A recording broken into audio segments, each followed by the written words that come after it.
Di sebuah desa kecil di pinggir hutan lebat, hiduplah seorang nenek bernama Juminten. Meski usianya sudah menginjak 75 tahun, Juminten masih kuat bekerja. Setiap pagi ia berjalan menyusuri hutan untuk mencari kayu bakar dan dedaunan untuk ternaknya. Kehidupan sederhana itu dijalani dengan penuh rasa syukur. Namun hari itu berbeda. Saat tengah memungut ranting kering, ia mendengar suara aneh. Suara desis dengan erangan yang lemah berasal dari balik semak-semak. Awalnya Juminten ragu untuk mendekat, tapi rasa penasarannya mengalahkan rasa takut. Di sana ia melihat seekor ular piton besar yang tergeletak lemah. Tubuh ular itu terluka parah, mungkin karena terjebak perangkap pemburu. Darah mengalir dari sisiknya yang robek dan mata reptil itu memandang Juminten dengan tatapan yang seolah meminta pertolongan. Juminten terdiam. Dalam pikirannya, ular seperti ini bisa saja membahayakan. Namun ada sesuatu dalam hati kecilnya yang berkata, makhluk ini juga ciptaan Tuhan. Jika aku tak menolongnya, siapa lagi? Dengan hati-hati, Juminten mengambil kain lusuh yang selalu dibawanya. Ia mendekati ular itu perlahan, berbicara lembut. Tenang nak, aku tidak akan menyakitimu. Ular itu tetap diam, seakan memahami maksud baik Juminten. Dengan tangan yang gemetar, ia melepaskan perangkap yang melukai tubuh ular itu. Tidak mudah, luka di tubuh piton itu cukup dalam dan darahnya terus mengalir. Juminten memutuskan membawanya pulang ke gubuknya untuk dirawat. Ia tahu bahwa tindakan ini mungkin akan dianggap aneh oleh warga desa, tapi ia tidak peduli. Malam itu, ia membersihkan luka ular tersebut dengan ramuan tradisional yang biasa ia gunakan untuk ternaknya. Ular itu tetap tenang, meski sesekali mengeluarkan desisan lemah. Semoga kamu kuat nak, hidupmu masih panjang, gumam Juminten sambil mengelus tubuh ular itu. Hari-hari berikutnya, Juminten merawat ular itu dengan sepenuh hati.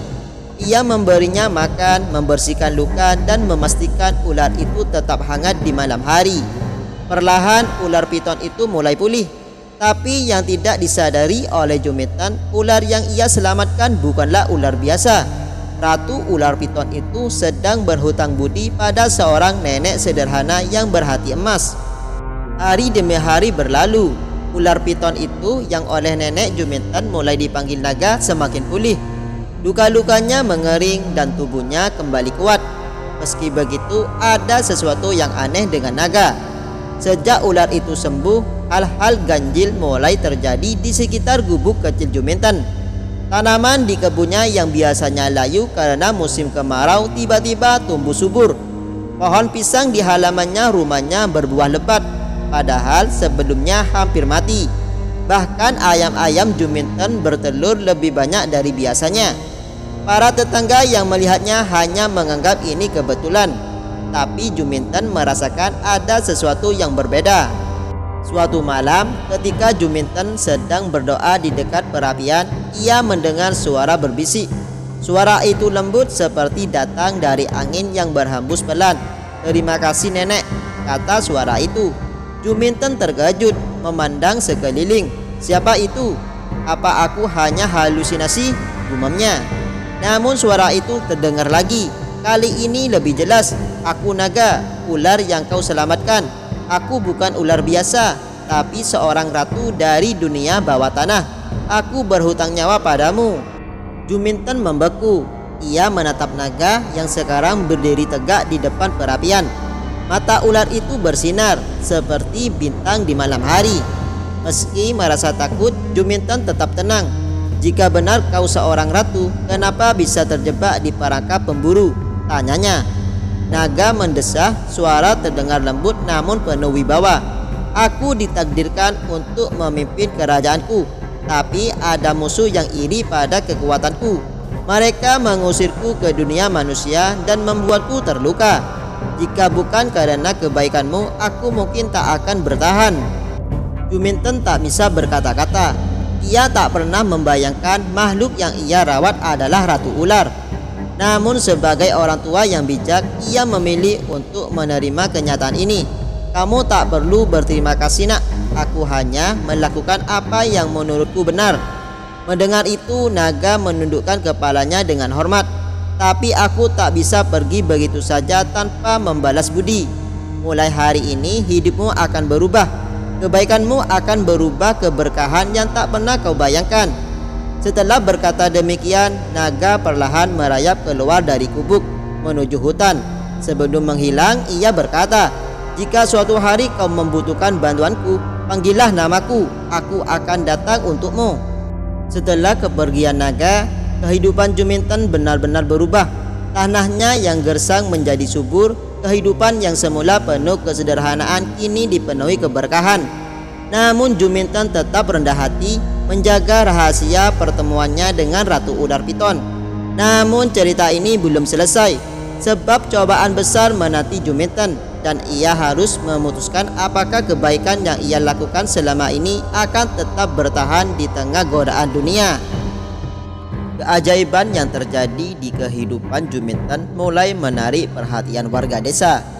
Mereka terheran-heran melihat kebun Juminten yang selalu subur meski desa lain dilanda kekeringan. Ternak Juminten gemuk dan sehat, sementara milik tetangga sering sakit.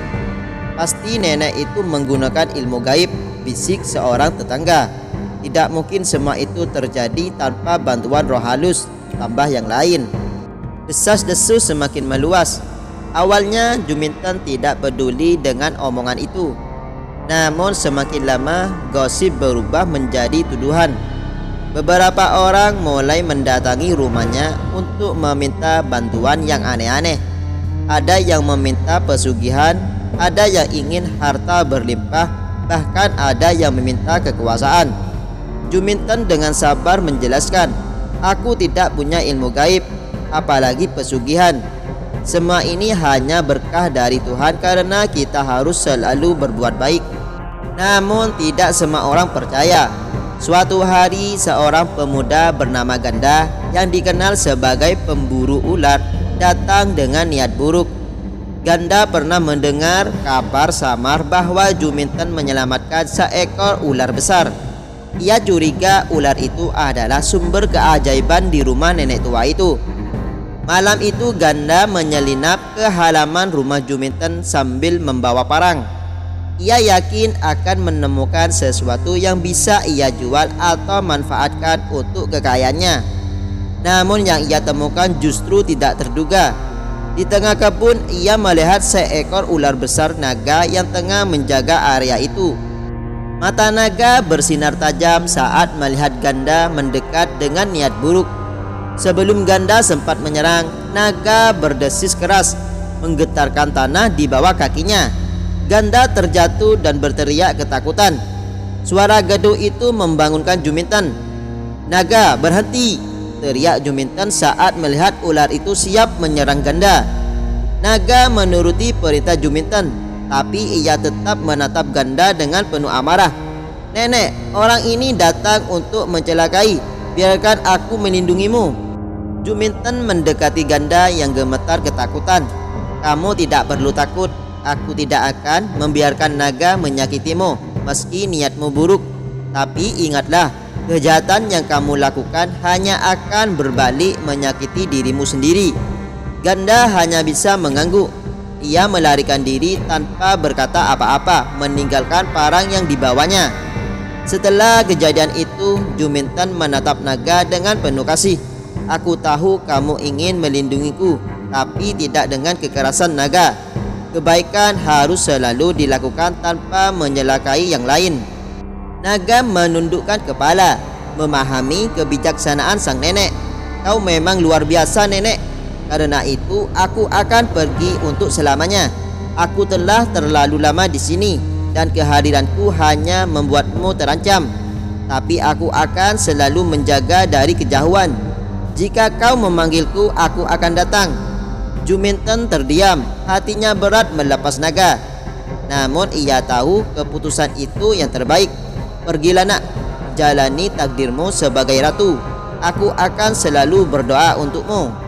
Malam itu naga menghilang ke dalam kegelapan hutan. Kehidupan Juminten kembali sederhana. tapi hatinya penuh kedamaian. Meski keajaiban naga tak lagi menyertai, Juminten tetap bekerja keras dan menjaga sikap baiknya. Ia percaya bahwa keberkahan sejati datang dari ketulusan hati, bukan dari kekuatan ajaib. Kisah nenek Juminten menyebar dari mulut ke mulut. Orang-orang akhirnya belajar bahwa kebaikan tanpa pamrih akan selalu membawa keberkahan, meskipun jalannya penuh rintangan.